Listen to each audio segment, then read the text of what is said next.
Welcome to KELA's Masterclass about Hacktivist operations funding. I'm Ariane Bleiweiss, Marketing Manager at KELA. In the next 30 minutes, you'll get the opportunity to better understand how Hacktivists operate to secure their funding. Our host for today is Alex Rory, KELA's Threat Intelligence Analyst, who conducted our recently published research on this topic. Please welcome Alex.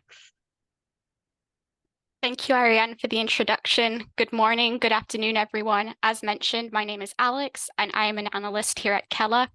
And today I'm here to talk to you about hacktivist groups, specifically pro-Russian hacktivist groups, and how they are funding themselves. So what we will cover today. First, I will start off by explaining what is hacktivism. I will then look at one of the popular methods of funding used by pro-Russian hacktivist groups, which is asking for donations from their supporters. Next, I will look at some of the alternative methods of funding some of these groups have implemented. And with these methods in mind, I will look at whether these could drastically change the way these groups operate. And finally, I will provide you with some mitigation actions that you can implement to help prevent and protect from attacks by hacktivist groups. Before going on to talk about the contents of today's webinar, I would first like to briefly explain what the cybercrime ecosystem is and how we at KELA work with it. So the cybercrime ecosystem, like any other financial system, is comprised of sellers and buyers. And it essentially consists of online sources from marketplaces and forums to Telegram channels, social media, and even clear web websites.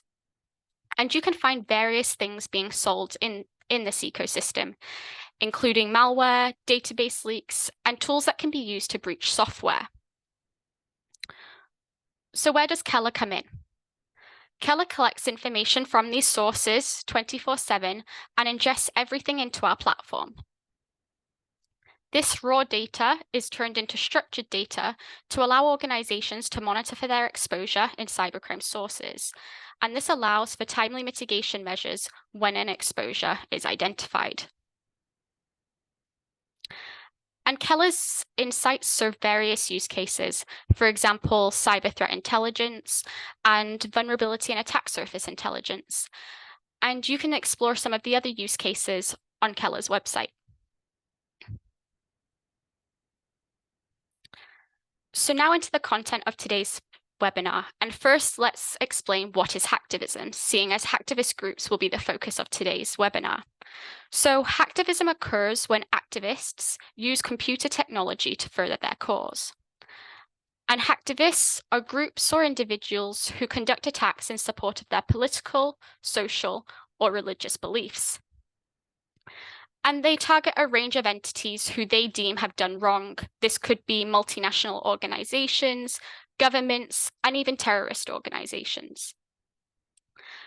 And they are looking to bring attention to causes that they believe are important. And they do this in various ways. For example, they commonly conduct denial of service attacks in which they flood websites with requests until it cannot process traffic anymore, causing it to become unavailable. Website defacement, in which they alter the content of a website. Leaking stolen information. Doxing, which is when identifying information about someone is revealed online. And finally, ransomware. Now, ransomware is not one of the typical types of attacks that are most commonly associated with hacktivist groups, but it has been used. For example, the post that you can see on the screen is a post from the Belarusian cyber partisans, and here they claim to have encrypted servers of one of their victims.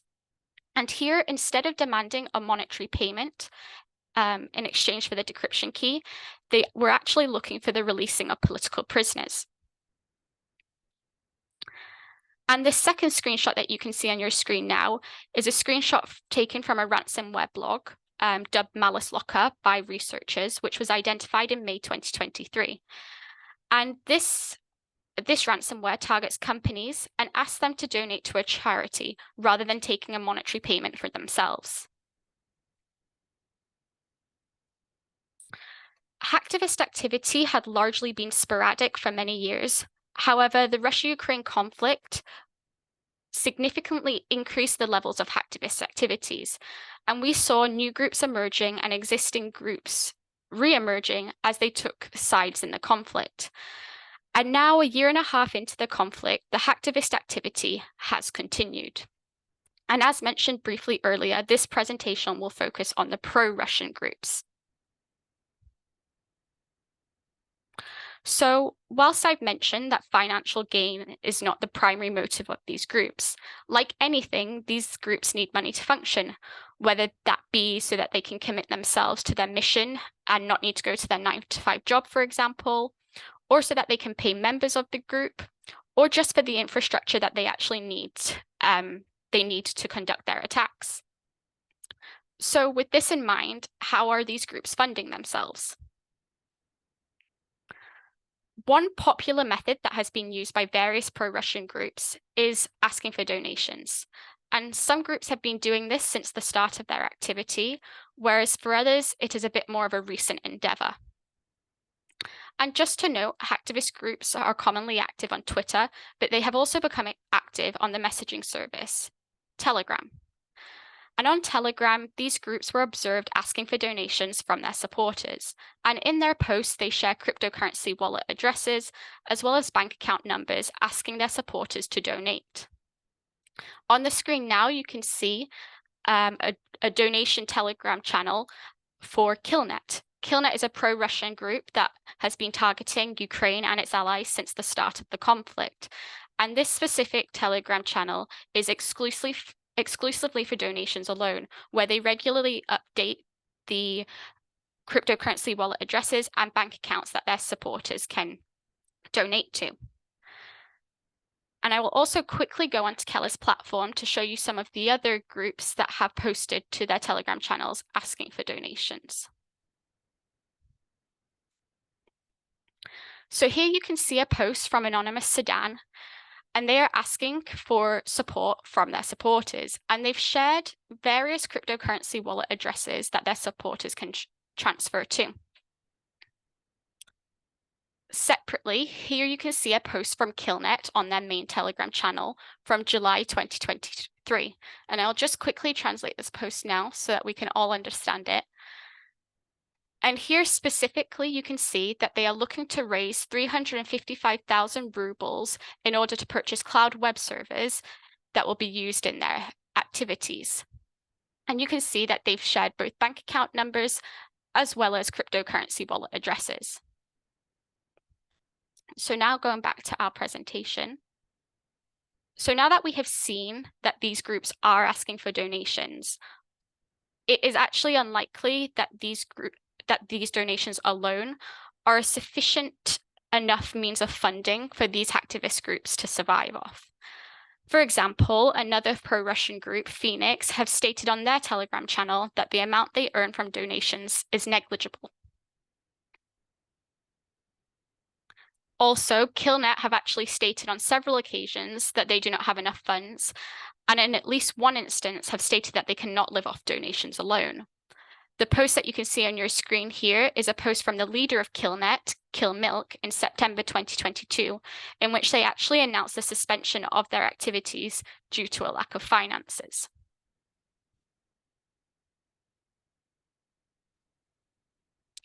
So, if these statements are true and donations alone are not sufficient to fund these groups, this led to the question, what other means beyond donations are hacktivists implementing to generate income? And focusing specifically on pro-Russian hacktivist groups, KELA identified numerous alternative methods that have been implemented, including offering hack-for-hire services, botnet for hire, offering training courses, demanding ransoms from their victims, as well as even setting up a cryptocurrency exchange. And just some important things to note. Some of these methods have been implemented by various groups, whereas other methods are isolated to one group, for example, the cryptocurrency exchange. Also, some of these groups, we saw a gradual evolution of how they were funding themselves. They initially started off primarily asking for donations, and over time we have seen them expand their income sources. Whereas for other groups, they simultaneously started asking for donations, as well as implementing other methods of income generation. So now I'll go on to look at each of these methods in turn and provide you some examples of these groups implementing them. So first, let's start with hack-for-hire services. We've seen various groups implementing hack-for-hire services in an attempt to monetize their operations. And these hack-for-hire services have primarily related to DDoS services. And this can be the renting out of infrastructure, which I will talk about a bit later, but also in terms of accepting orders to attack a company. And KELA is one of these groups that have made several attempts at offering hack-for-hire services. The first was in March 2023, when they announced Black Skills. Now, Black Skills was set up to be a private military hacker organization, and it didn't appear to be a full reorganization of KILNet, but rather a side project, which actually later proved to be unsuccessful. So then we saw, in April 2023, they announced private military hacker company KILNet. And as you can see on the screen here, this was to be a full restructuring of KILNet into a private military hacker company. They stated that Hacktivist activities had come to an end because they cannot survive off donations alone, and that going forward, they would be taking orders from private and state sponsors. And as part of this private military hacker company, various services were going to be provided, including destructive attacks against European and US individuals and entities. And these attacks were said to include disinformation campaigns, attacks on network infrastructure, industrial sabotage, as well as reputational damage. And also worth noting, they also said that they were going to provide some other non-cyber related services to Russian entities, which would involve the production of UAVs, although it's not actually clear whether KILNet actually have that capability. Despite this announcement, in May 2023, they backtracked, stating that they had made a mistake and reverted back to their hacktivist structure. We saw them asking for donations shortly after this post that you can see on the screen. Now, it is still unclear why the group backtracked, but it could be that they were not receiving the necessary attention, or even that they just did not have the necessary skills or resources to provide the services that they had advertised. And finally, most recently, KILNet have announced KILNet Order, which is a DDoS service in which interested parties can order KILNet to DDoS a site. Now, Phoenix is another group that has also implemented hack-for-hire services. And here what we saw is that in an interview with a Russian media outlet, the former leader of the group actually stated that one of their sources of income is through DDoS orders. And they noted specifically that they had received orders from individuals in Italy and Spain to DDoS the country's government websites. We were also able to actually identify reference to an order on their Telegram channel. However, despite this, these hack-for-hire services or DDoS orders do not actually appear to be actively promoted on their Telegram channel, and therefore it's likely that these services are not actually a particular focus of the group. And finally, Anonymous Russia. So Anonymous Russia is another pro-Russian hacktivist group, but it is not affiliated with the wider Anonymous collective. And we have seen them undergo a shift in how they fund themselves. From at least November 2022, they were seen asking for donations from their supporters. However, in April 2023, it was announced that they were undergoing a change in leadership and that Radis would become the new leader. And from this point, from April 2023 onwards, we saw the group shift away from asking for donations and instead launching several paid-for services. one of which being a DDoS service, which was aimed at Tor sites. And you can see they specifically said that they would target drug marketplaces and dark web forums. However, the post has since been deleted from the group's Telegram channel, which likely suggests that the service is no longer available. Thanks to KELA's platform, we were still able to access the post. So, despite mentioning multiple methods and multiple groups that have offered or attempted to offer hack-for-hire services, it doesn't appear that they are a focus of these groups. Other than KillNet Order, none of these services appear to be actively promoted or even active at this moment in time. However, what this does show is that these groups are trying to find additional sources of income to support their activities.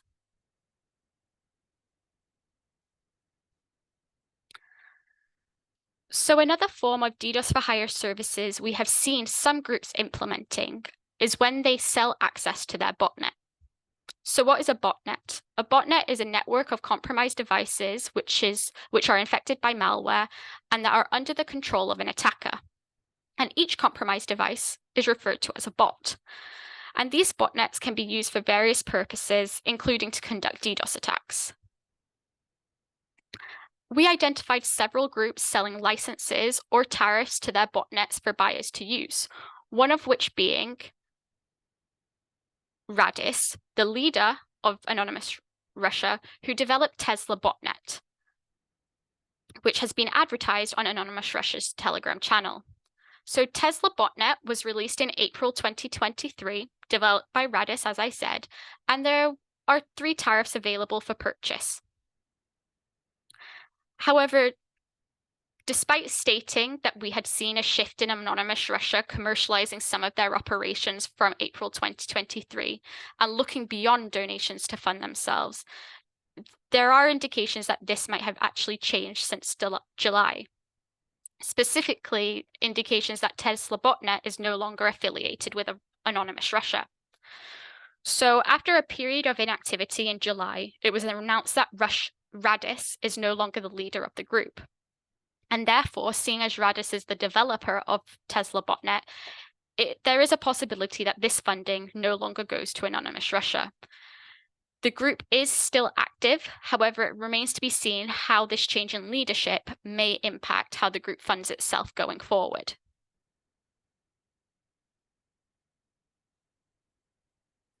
So now on to our next method, which is the offering of training courses. KillNet have announced in April 2023 Dark School, which is a training course developed by the KillNet team.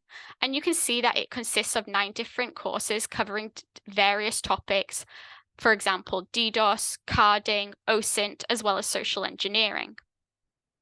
They advertised that 2,000 spaces were available, and each space was being sold at $500 per space. However, the first 500 students would receive a discount. Now, we were able to identify on KillNet Telegram channels posts insinuating that spaces were filling up. For example, along the lines of only 50 places left at a discounted rate, get your place now. However, there are indications that the course might not have been successful and probably did not get to the 2,000 registrants as intended. For example, on the hacking forum where it was advertised, there was not much engagement by other users. And additionally, the course was initially meant to be split up into 2 groups. However, on the date that the first course was due to commence, it was announced that due to the number of registered participants, the 2 groups would be combined into 1. Also, actually, just a couple of days before the second course was due to start, KillNet were still actively promoting Dark School and looking for more registrants.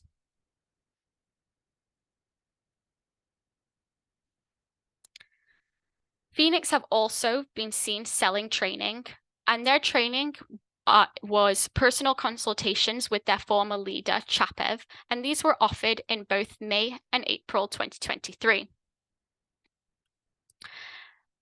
These training sessions were less formalized and smaller in scope compared to KILNet's, and they kept the contents of the course or training sessions extremely broad. For example, you can see on the screen there that the leader would tell you how to hack an X, how to live, and would just listen to all your nonsense. And compared to KILNet's Dark School, which had 2,000 spaces available, only 3 to 5 spaces were available for one of the advertisements for personal training with Chapev.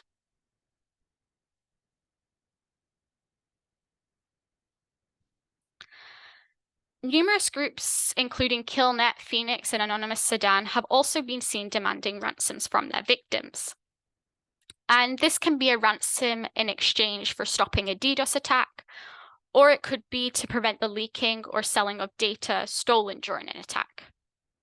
So first, in relation to DDoS ransom attacks, since May 2023, on several occasions, Anonymous Sudan has been seen demanding a ransom from their victims in exchange for stopping a DDoS attack. And one of these attacks targeted Microsoft. In June, Anonymous Sudan claimed to have conducted DDoS attacks targeting various Microsoft services, including OneNote, Outlook, as well as Microsoft Teams. And they demanded a $1 million ransom to stop these attacks. Microsoft also later said that they were aware of accessing certain services and later confirmed that this was due to a DDoS attack. Now, in terms of the demanding ransoms in exchange for not selling or leaking stolen data, in November 2022, KILNet claimed to have attacked the Latvian government. Specifically, they claim to have compromised the email account of an employee from the Latvian State Revenue Service. As part of their attack, they claim to have stolen 200 gigabytes of data. And on their Telegram channel, they posted demanding a 10 Bitcoin ransom from the Latvian government, which you can see on the screenshot. And the Latvian government were given 10 hours to pay. Now, after no payment was made, KILNet then later posted on their Telegram channel looking to sell this data for 1 Bitcoin. And this links us into our next method of income generation, which is through the selling of stolen data.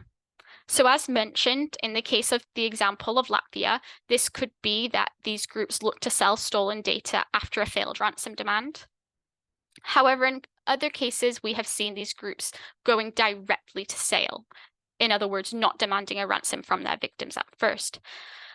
And they have been seen trying to sell data both on Telegram channels, but also on cybercrime forums. So Anonymous Sudan, we saw them change tactic in their operations. Initially, when it was claimed that they had stolen data from one of their victims, they denied the accusation and actually stated that theft was forbidden in their religion. However, shortly after, we saw the group start to claim to have stolen data and to actually begin leaking some of this data on their Telegram channel. Now, a lot of this data is leaked for free, but in several instances, we were able to identify this group actually looking to monetize this data. First, in March 2023, when they claimed to have attacked Air France, they were looking to sell data for $3,000. And second, in July, this was part of the DDoS attack against Microsoft that I discussed previously. They also claimed to have stolen data from Microsoft, and they claimed that they stole a database containing information on more than 30 million accounts, including emails and passwords. And they advertised the sale of this data for $50,000.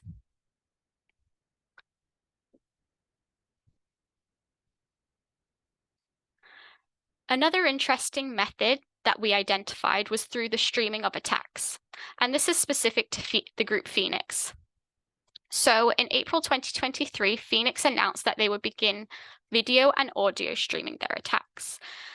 And this is different to the other methods that we have discussed so far, because rather than acting as its own income stream, the aim of streaming attacks really was to increase donations. However, in addition to counting on additional donations as a result of these streams, Phoenix also introduced other means of earning income through this stream, including allowing people to buy advertising to appear on the stream, as well as actually announcing auctions where it would be possible to bid for a chance to appear on the stream alongside the leader. So I will quickly just switch to KELA's platform. A lot of these posts have since been deleted from Phoenix's Telegram channel, but we are still able to view them on KELA's platform. So here I will translate the post once more. You can see that this is the post announcing the start of the auction, in which you could bid to appear on the auction alongside the former leader Chapev, and the starting bid to appear on the auction was 500 rubles. Also, there is this post from June 2023, before the start of a stream, in which they state it's the last chance to join the stream, sponsor the stream, and also buy advertising for the stream.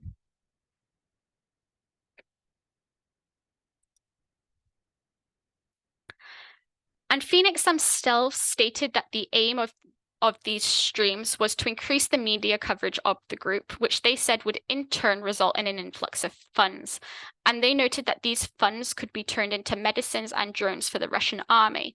And it's interesting to note that actually Phoenix has stated that 50% of funds earned from the auctions and the streams are donated. And finally, let's just cover some of the other methods that KELNet have implemented. 1, investor funding. KELNet have been seen looking for investors for specific projects, and in return for their investment, investors would receive a stake in the project. In May 2023, they also announced a cryptocurrency exchange where it would be possible to conduct different types of exchanges, for example, cash to crypto and vice versa.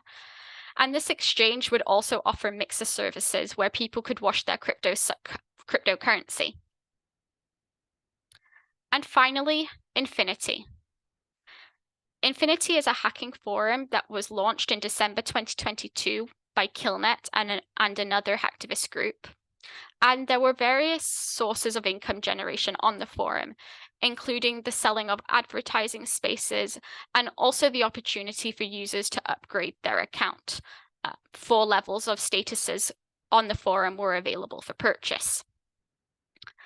However, despite their efforts, the forum never really gained widespread attention or popularity, especially if you compare it to other Russian language forums.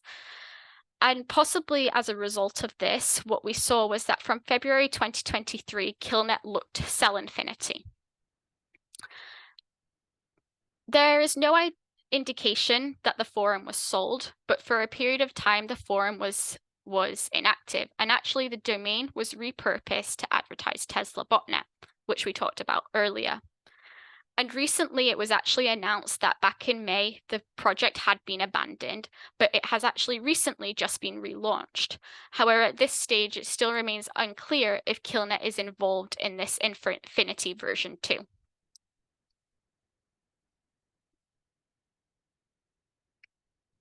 So now that we have covered all the different methods that some of these pro-Russian hacktivist groups have implemented, what have we learned? So these groups are still looking to donations to help fund themselves, but they are also looking into other ways to generate income. And the success of these methods is still largely unknown. But what we do know is that some of them appear to have been unsuccessful and are no longer active. Also, there doesn't appear to be one dominant method. For example, KELNet have trialed several different methods of generating income. So with all these methods in mind, do they change the way these groups operate? Are they transitioning into monetary-driven cybercrime groups? Essentially, no. The focus remains on activism for these groups, and as a result, hacktivist DDoS attacks will likely continue against their usual targets, for example, Ukraine and its allies. However, What all these methods do show is that these hacktivist groups do not intend to disappear. They're proactively looking for different ways that they can fund themselves, as they are still committed to their cause. So as a result, these groups will continue to likely look for innovative ways to generate income. And this may involve them expanding the types of attacks they conduct in an attempt to monetize their activities. For example, through the demanding of ransoms in exchange for stopping a DDoS attack, or stealing data and looking to monetize it. Hack for hire services specifically could result in these groups moving away from hacktivism towards more financially motivated attacks. However, as we discussed, these services do not appear to have been overly successful or the focus of these groups. And finally, something to keep in mind, the methods of funding adopted by these hacktivist groups appears to be dependent on the leader. For example, we discussed how when Radis took over Anonymous Russia in April 2023, we saw that the group became less reliant on donations, and they implemented several paid-for services. However, Radis is no longer the leader of the group, and it remains to be seen how this may change how Anonymous Russia operates and whether they will go back to asking for donations. Also, Phoenix have also recently changed leadership, and it'll be interesting to see if this changes their approach to funding as well.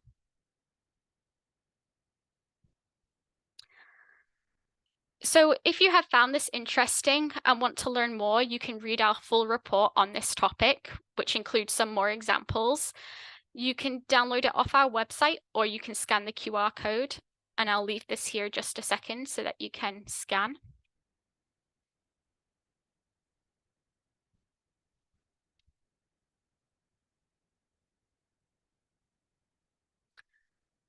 And finally, just some mitigation actions that you can implement to help prevent and protect from the types of attacks commonly conducted by hacktivist groups. So first, monitor and filter traffic. You should monitor network traffic patterns and establish baselines to quickly identify abnormal or suspicious traffic that may indicate a DDoS attack. To help with this, you can consider utilizing specialized DDoS protection solutions provided by vendors, which protect public-facing systems against ongoing attacks, as well as proactively test them. You should also educate employees on cybersecurity best practices. This should be done annually and include educating them about the importance of reporting any suspicious activity and on the common types of attacks. Organizations should also implement an incident response plan, which should include a section on how to respond to DDoS attacks. And this incident response plan should include information on clear roles and responsibilities for the response team. And this plan should be tested regularly. And finally, using a threat intelligence monitoring solution, you should monitor the cybercrime ecosystem for potential threats and take measures to prevent them. And to help you with this, KELA offers a free trial of our platform, allowing you to be notified about any threats targeting your organization. Once you register, we will reach out to you to help you set up a monitor to track your assets, and we will walk you through the platform to make sure you make the most out of your trial. And you can also sign up for a custom demo. I'll leave this slide here for a couple of seconds just so that anyone that's interested can scan the QR codes.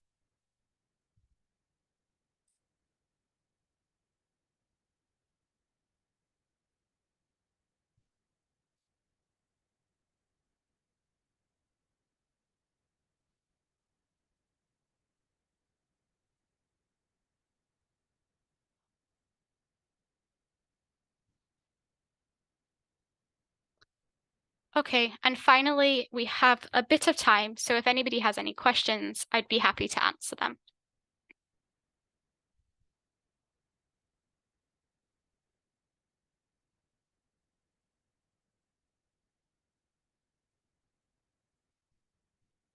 So we have one question on I saw you translated the post from Russian to English. What other languages can you translate?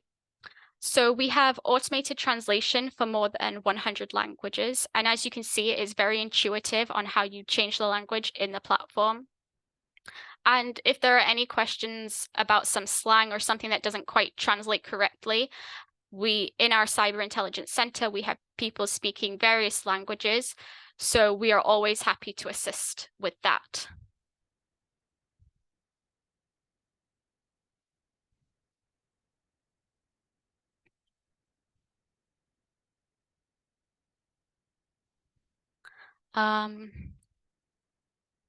Are other non-Russian groups implementing similar methods?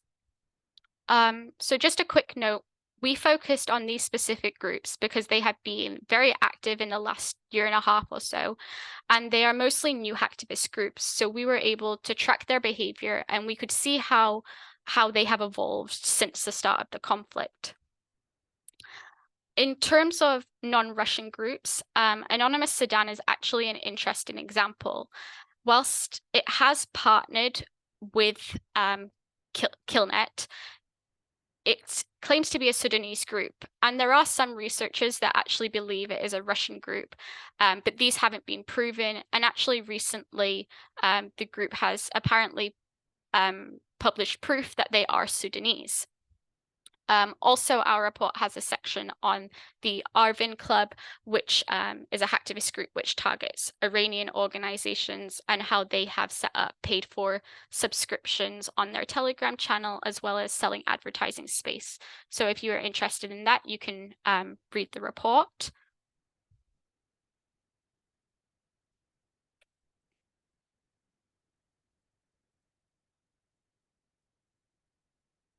And how can I assess whether hacktivists might be targeting my organization or could potentially view it as a target?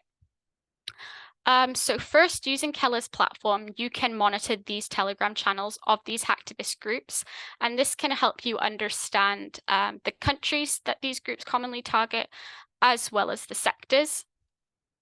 You can also set up alerting so that you are notified whenever there is a mention of your company name or domain. And this can be especially helpful because some of these groups also maintain Telegram groups where other users can suggest targets. So this identification of this mention in a group could help warn you about a possible upcoming attack. And also, KELA's analysts, like myself, are tracking major campaigns conducted by these groups, and we often publish reporting on this, and you could find this, for example, in our threat landscape module.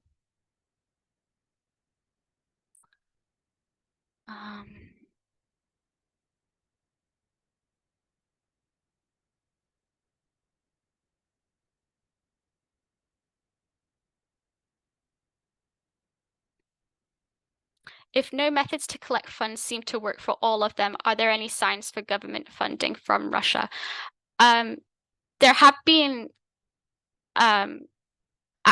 accusations of this. However, nothing has been proven. And despite there being claims that KILNet and some of these other groups are linked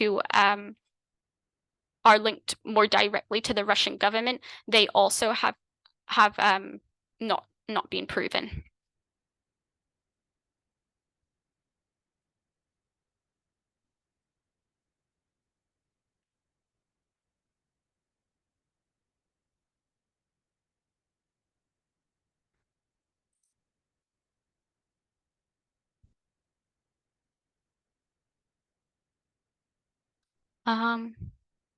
Given that it is 10 minutes over time, I think we will probably have to leave it there.